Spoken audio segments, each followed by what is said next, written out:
Hello, my name is Michael Wong. I'm the co-chair of the China Working Group of Veterans for Peace. I also serve on the Veterans for Peace National Board. I'm here today with George Koo, who is a skilled business advisor, cross-cultural communications, and commentator dedicated to reaching mutual understanding between American and Asian cultures. He retired from a global advisory services firm where he advised clients on their China strategies and business operations. He's educated at MIT, Stevens Institute, and Santa Clara University, and he is the founder and former managing director of International Strategic Alliances. He's here today to talk about the question, has China surpassed the United States? So George, let's open it up with the first question. Uh, in telecommunications, such as Huawei 5G, et cetera, where does the United States and China stand in relation to each other? Well, Huawei is a very good place to start because I think we all know by now that Huawei was sort of the first company, first technology that raises the alarm and caught the U.S. attention that China is catching up. We should go back a little and remember that when they first accused Huawei, they said Huawei is stealing our IP. In particular, Huawei may have been stealing the technology from Cisco systems. And that was sort of the beginning of Huawei in the crossfire. And whether Huawei did or didn't steal IP from Cisco, I'm not sure was ever resolved. I think they did settle it. They accused Huawei of having a back door that would allow China to spy on users of the Huawei telecommunication system. And really the basis for their accusation is because they knew that Cisco has created such a backdoor so the US can use the Cisco system to spy on others. I think it's important to remind everyone that stealing IP is a very common experience for all up-and-coming countries. I think the earliest example that we can think of is when Alexander Hamilton sent the newly formed country up from the 13 colonies. He sent spies to Great Britain because Great Britain at that point, with the invention of the steam engine and the beginning of the Industrial Revolution, was really the leading industrial power of those days. And what better way to try to catch up is to get a jump on things by knowing what Great Britain knew. And that's pretty much the model for everybody else. Japan after World War II, and then the Four Tigers, Taiwan, Singapore, South Korea, and Hong Kong did their share of borrowing other people's ideas and copy.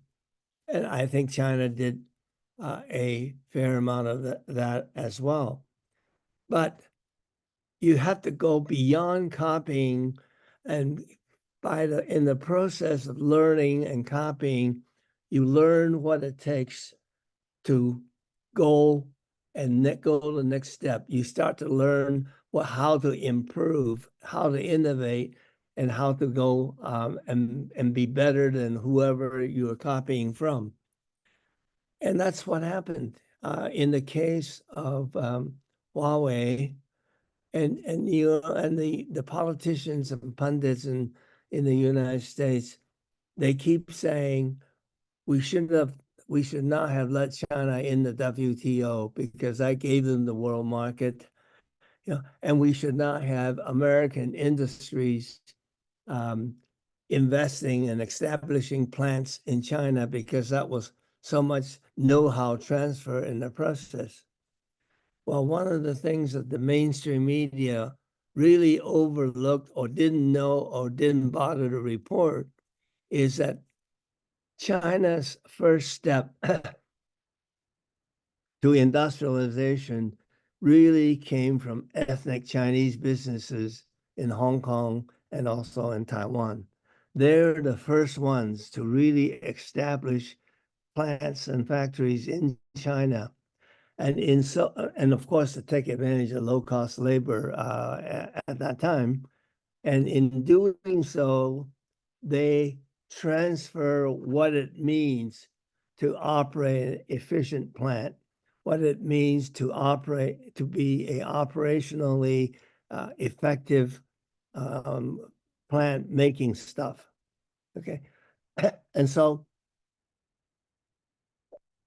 Huawei, under the leadership of Ren Zhengfei, worked really hard at developing their telecommunications know-how, so that in very short order, everybody in the world start to put in the Huawei equipment because their telecommunication equipment was so much more advanced than the Ericsson and the Nokia. And of course, there were no American companies that were still in the game. When Washington grew alarmed by the 5G telecommunication that Huawei has, the only solution, the only approach they had was twofold. One was to insist on tearing out all the Huawei equipment in Great Britain, in Europe, in anywhere else, and basically rip out billions of dollars of equipment that Huawei has already put in, so as not to adopt the 5G system from Huawei. So that was one approach. The second approach, and this is the beginning of what we are seeing more and more in spades, which was to apply sanction and deny Huawei access to the advanced chips and other technology to keep them from advancing in their 5G telecommunications. Of course, it didn't work. It did set back Huawei for about 3 years, but 3 years later, as of late last year, they introduced the Mate 60 Pro, which took the Chinese market by storm.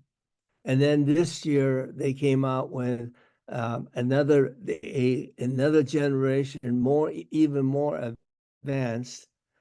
And when the Western makers tear apart these Huawei phones, they find that over 90% all of the chips and circuitry and everything are now made in China. In other words, after 3 years, they found ways to work around and not require the American technology, the American design chips, and so on. And not only that, Huawei came up with their own operating system, smartphone operating system. And of course, they designed their own chips with their own EDA, the electronic design software. In other words, they've been able to work free from the dependence on American technology. That's where we are seeing the result that backfired on the United States, because in the 3 years that they cut Huawei off, it was sales that they were not able to make to Huawei.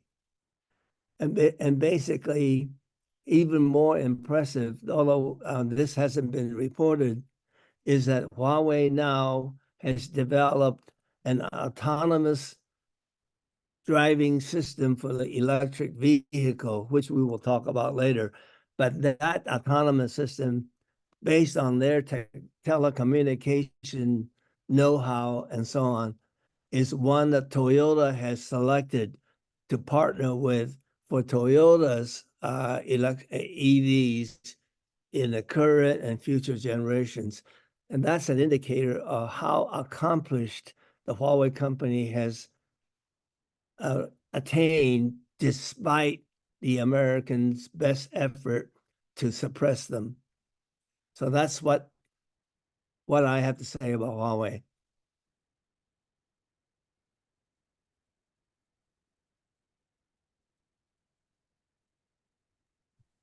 Thanks, George. Am I I guess my going- next question is about infrastructure. How does U.S. and China compare on the infrastructure scale in relation to each other? Well, you know, it's very obvious that infrastructure, China is way ahead of the U.S. for the simple reason the U.S. has done zilch, nothing to improve their infrastructure. Witness their bridges going down, the rail cars running off the rail, highways with bump poles and so on. They haven't done anything. Since the 2008 crisis, the financial crisis, which started in the US, China decided that they would invest heavily in infrastructure. So from virtually no high-speed rail in about, 2008, 16 years, they now have the world's the densest high-speed rail system in the country. This is not just a matter of laying down a lot of tracks. They've improved the technology of being able to lay down the tracks very quickly. That takes engineering innovation. They built high-speed rail cars in the most efficient, effective way. Safest cars.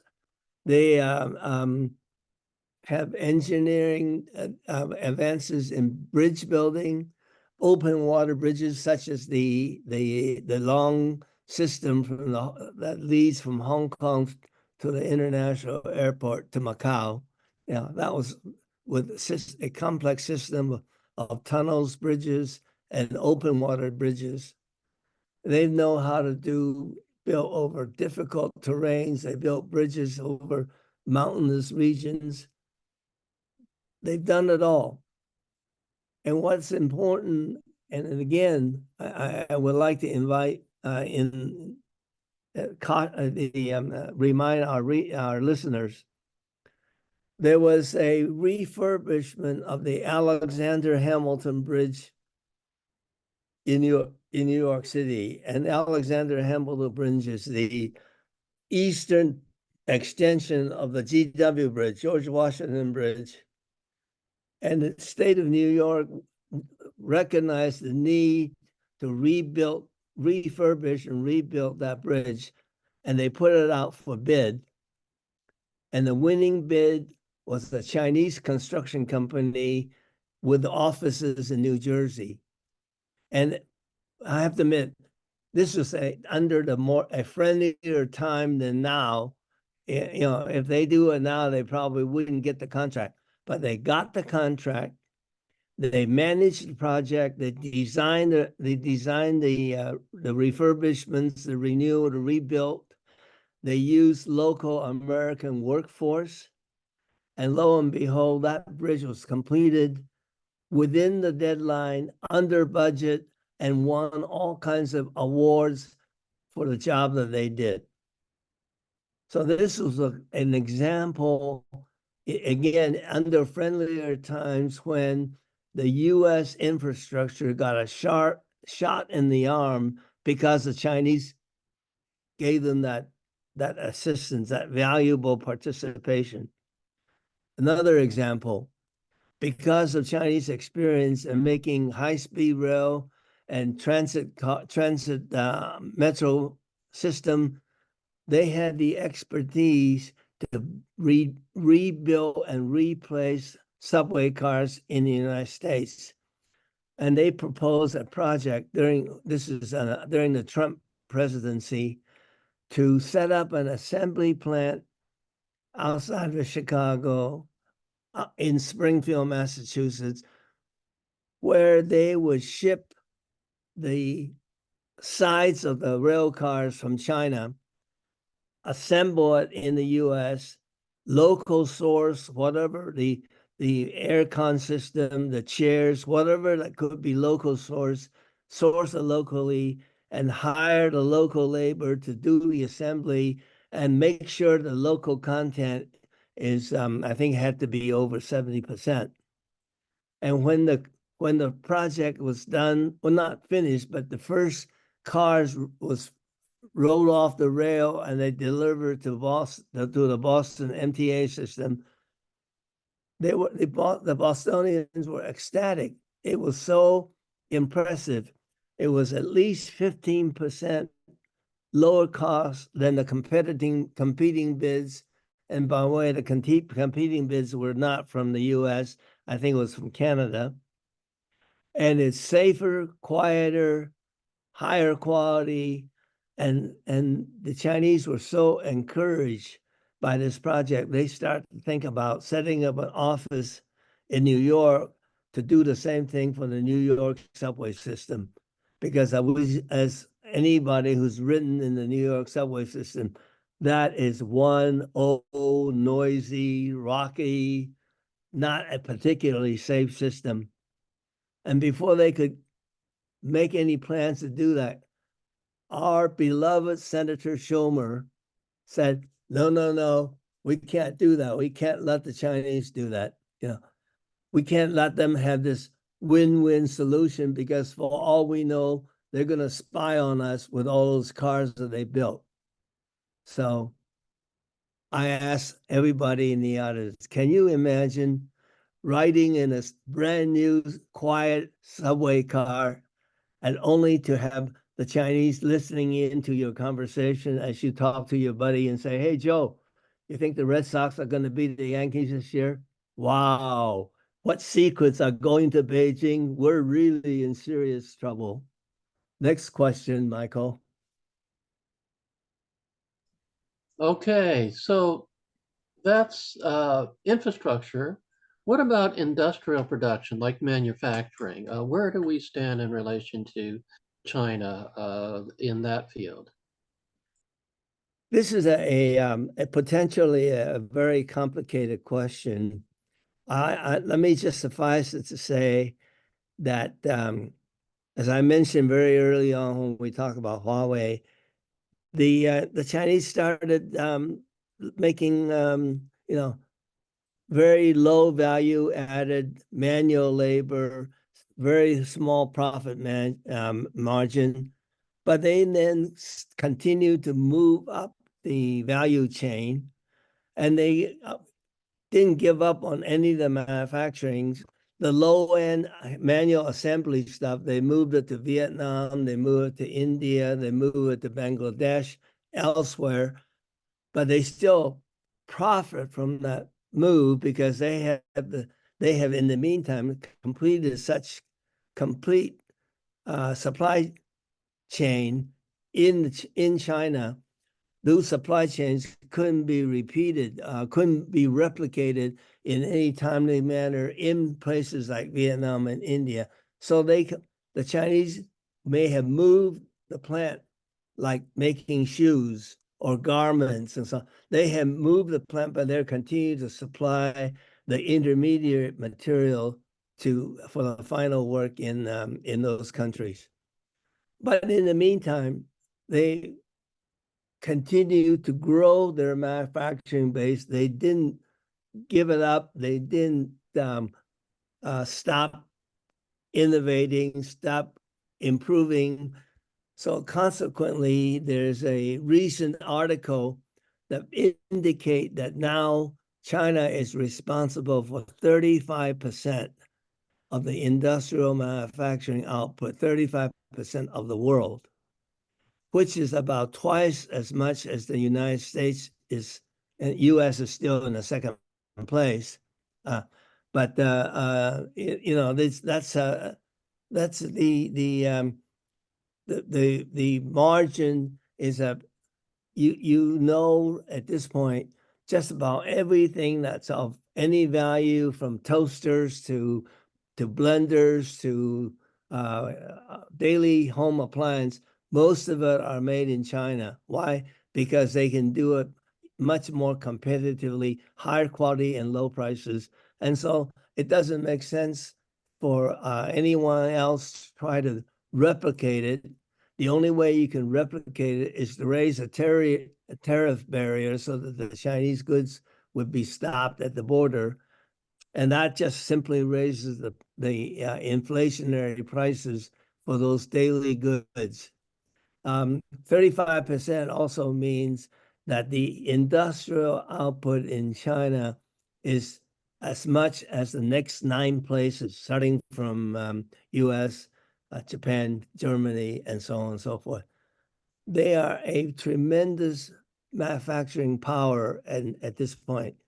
And a recent statistics indicates that the manufacturing plants in China, 50% of all the world's robots, 50% are now installed in the Chinese factories.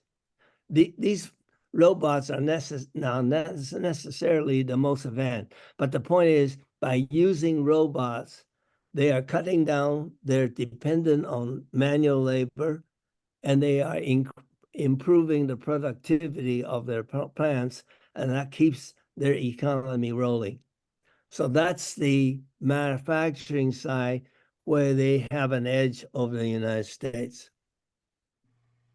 Thanks, George. What about shipbuilding? Where do we stand in relation to China in the shipbuilding field? Well, Wall Street Journal had a YouTube presentation, and they indicated that China now owns more than half of world shipbuilding capacity, more than half. Number 2 is South Korea. Number 3 is Japan. U.S. doesn't even show up. U.S. owns less than 0.5% of the shipbuilding capacity. So if you do the math, the ratio of Chinese shipbuilding versus American shipbuilding is more than 100 to 1. So clearly the Chinese are way ahead in shipbuilding, and that shows up in the building war vessels, Navy. As of today, the Chinese Navy has more ships than the U.S. has. Admittedly, the U.S. has many more U.S. aircraft carriers. China has 3. I think the U.S. has 11. But China's third one that just went to Fujian. The ship is called Fujian. They put to sea trial, and they demonstrated that they have the electromagnetic catapult system working beautifully. U.S. also has a electromagnetic system in the latest ship, which is the USS carrier Ford. And so far as we know, the USS Ford, in their test of the electromagnetic catapult system, it works sometimes, it doesn't work other times. In other words, there's bugs to be worked out in that system. What's the big deal about electromagnetic catapult?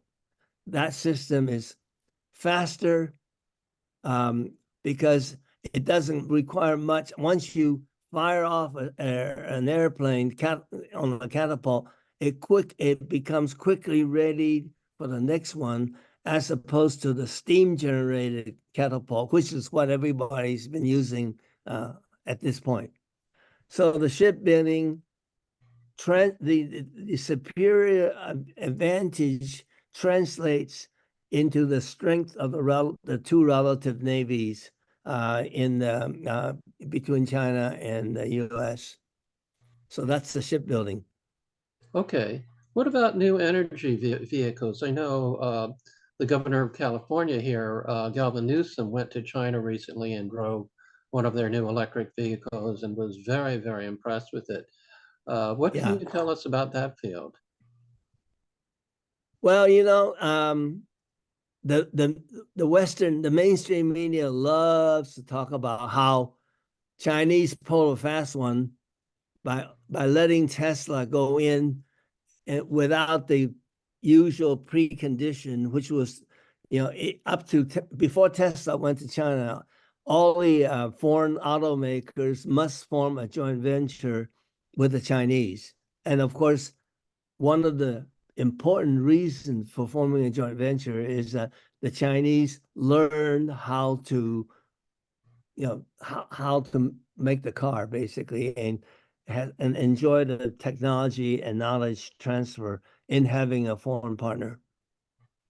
So Tesla, of course, wanted to go to China because the Chinese market is so large. You can't possibly be a world supplier of anything if you're not in China today. That goes for electric vehicles, but goes for everything else as well. So did Tesla get snookered? Absolutely not. They went in and they enjoyed the immediate entree and market share in China. But not only that, the lower cost of making the car in China enabled Tesla to export from China and sell in the world and make more money out of the Teslas that was made in China. But what has been overlooked, again, by the mainstream media is I think about 15 years ago, the central government made a strategic decision. They basically said the internal combustion engine, we're never going to catch up with the West. We're always going to be behind, following them. So that just leapfrogs, forget about competing on the ICE, and let's go to the new energy vehicles. So they provided important subsidies to encourage the consumer to buy electric vehicles and encourage the car makers to go into electric vehicles. And they have some very interesting subsidies. If you buy EV, you jump to the head of the line in terms of getting a license in such places as Shanghai and Beijing. Otherwise, you could wait for a long time to get your license plate. Stuff like that to encourage you to think EV. And guess what? Very typical of Chinese, when there's incentive to do this, everybody jumps in. So to this day, right now, there's 150, maybe 151 electric vehicle makers in China. There's no way that those are going to survive over the long term. Some eventually they will fall by the wayside, and only the strong will survive. But the strongest one is BYD, the one that what's his name? Galvin Berkshire Newsom. has, yeah, has a stake in. Well, they have now surpassed Tesla in terms of the number of vehicles that they make, and in terms of range of products, from very fancy, expensive one to some very economical, less than $10,000 US models, and they're selling all over the world. In fact, they are the number one car maker dominating the world, and that's because the government incentive placed their bet on the EV. And we talk about how China is able to complete a supply chain on everything they try to do. Well, in the case of EV, there's a company called CATL, China Empress, I forgot what it stands for. They have the world leading technology in batteries for the EV. And they are now, again, the number one supplier of electric vehicle batteries. They don't supply BYD, but they supply just about everybody else, including Tesla. And these two companies are setting up plants in Hungary to supply the European market, batteries and cars as well. You know, and this is the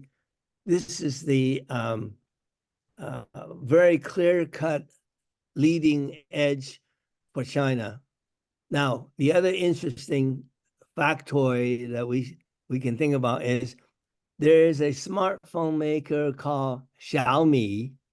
They're not the number one smartphone maker in China. They may be at number 3 or 4 at this point. Yeah, they did set up a plant in India, and then they got the hell out. But that's a different story. But Xiaomi decided that they want to make an EV, and they start to work on it in 3 years. In 3 years' time, from inception to a production line that is practically all robots run by robots, to rolling off of a car they call SU7, and it's the most. There's a 2-hour line to go in and watch at the Beijing Auto Show. They all want to see this car made by a smartphone company in 3 years' time. Most of you may know that Apple wanted to go into making an EV, and they tried for 10 years and recently gave up. So that's the difference between new energy vehicles in China and Tesla here in the US. Thanks, George. The next question is, there's been a lot of talk about hypersonic missiles. Russia has been using them quite effectively in Ukraine. We've been working on them, but I don't know how far we've gotten. Yeah. And China has been working on them as well. Where do we stand in terms of hypersonic missiles in relation to China? Okay. Now, a full disclosure, I have no expertise on military weapons, and I don't have a great deal of interest in machines that kill people. But what I know and what I read about hypersonic missiles is that when you are traveling at Mach 10, for example, 10 times the speed of sound, and you are flying at a trajectory that is very low to the ground, most intercontinental missiles fly what we call a parabolic flight. It means it goes up and comes down. Right? It goes up and comes down. When you go up and come down, it's easy to track at the point when it was shot. In other words, as it leaves the ground, and it takes a certain amount of time before it actually lands at the target. So it gives you time to measure the trajectory and find ways of shooting it down. But if you have a hypersonic missile that goes above the ground, you have hardly ever had time to track it. By the time it tracks it, it's on top of you. You wouldn't have time to shoot it down. That's the importance of the hypersonic missile development. And apparently Russia, China, and the US are all working on it. But so far as from what I have read, China has already succeeded, and the US and maybe Russia are not as successful. Why is that important to China? Because China has signed on the promise that they will not be the first to use a nuclear weapon. They will only retaliate. Well, in order for them to have a viable retaliation, they must have a weapon that cannot be easily shot down. And that's why they're developing the hypersonic missile. And that's something for our American audience to keep in mind. Is this the path that we are going down? Is this going to be in our interest? And I guess we'll talk about that again on our next subject, right, Michael? Yeah, so our next subject and final question is, what should the United States do about all this? China is ahead of us in so many ways. They have 4 times the population, and now that they've developed their education system, they're graduating 4 times as many engineers, scientists, technicians, etc. Uh, how can the United States talks about competing with China, but can we compete with us and with them? And is there another way? What do you Yeah. think the U.S. should do about all this? Well, it's actually pretty obvious and pretty simple what U.S. should do. The first thing U.S. should do is get off this high horse that we have to be the hegemon of the world. We have to make all the rules, call all the shots, and we just can't stand anybody as strong or as good as we are. In point of fact, China, because it has 4 times the population, their per capita income, it's going to be a long, long time that their per capita income will catch up to the United States. And that's the obvious truth that we should keep in mind. Yeah. What, on the other hand, when you have 4 times the population, the absolute grand total GDP, it's inevitable. For example, as China doubled their per capita, for example, sooner or later, the grand total economy will surpass that of the United States. But I ask you, so what? And secondly, the approach that we're taking is a highly confrontational, a decoupling, excuse me, decoupling in fact, even though we say, oh, no, we're not decoupling, we're just de-risking. Or no, you Chinese are making too much, it's an overcapacity that's ruining our market. Everything but the fact that we are trying to decouple with China.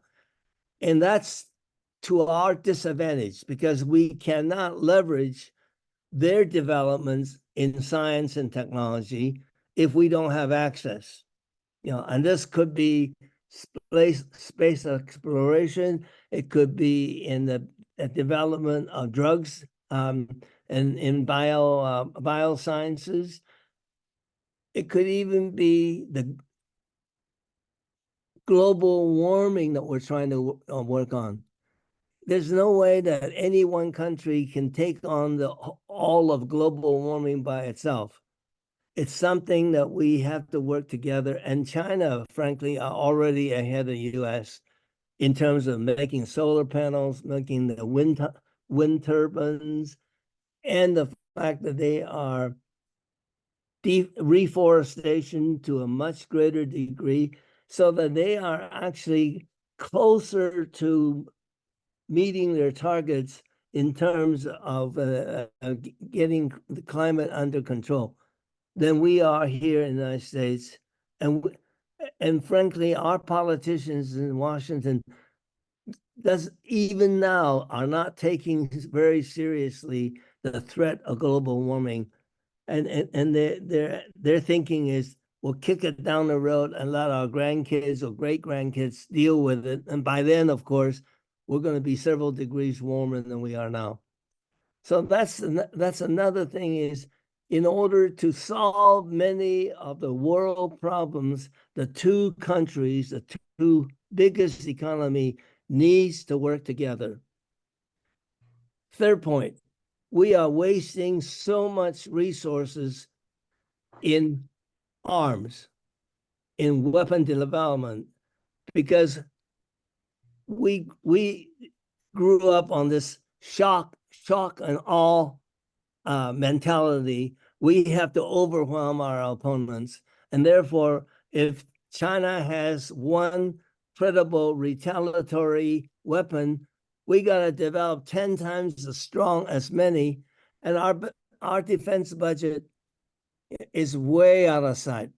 You know, it's 800 billion, probably approaching $1 trillion soon. Yeah, and of course, as we raise the ante, Chinese has to raise their ante, but they have a better deal because they're more efficient and they're a lower cost base, so they don't have to spend as much to get us to overspend. And our national debt is already over $35 trillion. Every year, we're going to have to spend $1 trillion just to service our debt.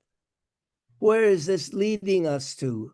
How is this getting us better roads, better high-speed rail, better bridges, better schools, better standard of living for our people?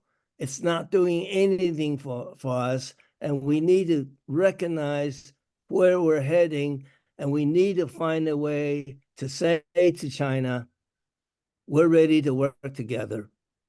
And that's all I have to say. Okay, thank you, George. That's great. Yes, just as they learned from us, we can also learn from them. And you're right, cooperation and peace is a whole lot better than war. And And I also, apologize for taking so long, but this is a very important subject. yes, I agree. Yes, no, I have no problem with the timing. Okay, great. Thank Thanks a you. lot, George. Thank Yeah, you. okay, and we'll talk some other time. I'm sure where there's going to be plenty of interesting subjects. Thanks a lot, and good night. Good night.